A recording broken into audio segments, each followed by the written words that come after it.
Bonjour à tous et bienvenue sur Radio TDAH, la radio pour mieux comprendre le TDAH en 3 minutes par jour. Aujourd'hui, je vais vous parler d'une étude de Carr-Fanning et McCuckin, publiée en 2022, portant sur les effets du TDAH sur la dynamique familiale quand le TDAH est également présent chez le parent. Si le fait d'avoir un enfant atteint du trouble déficit de l'attention avec ou sans hyperactivité contribue au stress et au dysfonctionnement de la famille, que se passe-t-il lorsque plus d'un membre de la famille souffre du TDAH? Eh bien, cet article explore cette question en s'appuyant sur les résultats d'études de cas multiples visant à explorer les familles, c'est-à-dire à la fois du point de vue de l'enfant TDAH, mais aussi du point de vue du parent soignant atteint lui-même de TDAH. Pour cela, 8 familles ont participé à ce travail. Chaque cas étudié comprenait un parent atteint de TDAH et un enfant atteint de TDAH. Les résultats de la recherche ont montré que les conséquences de la présence du TDAH chez plusieurs membres de la famille peuvent être à la fois positives et négatives. D'une part, le fait d'être parent TDAH avec un enfant TDAH peut contribuer à un plus grand dysfonctionnement familial.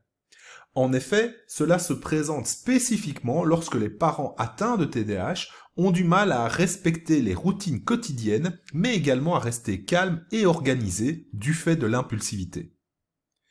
D'autre part, les enfants atteints de TDAH peuvent ressentir un sentiment d'appartenance et se sentir moins différents de la part de la compréhension du parent lui-même atteint.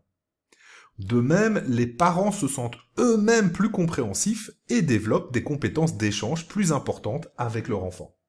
Ces résultats mettent en évidence plusieurs choses importantes, à la fois pour les familles, mais aussi et surtout pour les professionnels.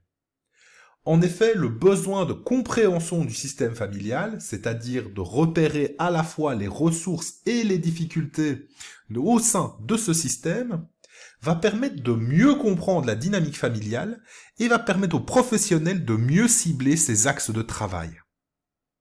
Deuxième chose, le besoin indispensable d'identifier des adultes parents TDAH afin de mieux comprendre ces interactions familiales. En effet, de nombreux parents n'ont aujourd'hui pas de diagnostic et cela entraîne des difficultés de compréhension au sein même de la famille.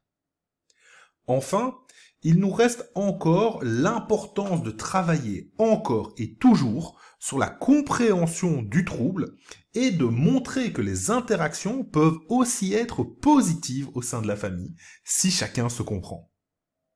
On se retrouve tout bientôt pour une nouvelle recherche sur le TDAH. Allez, ciao!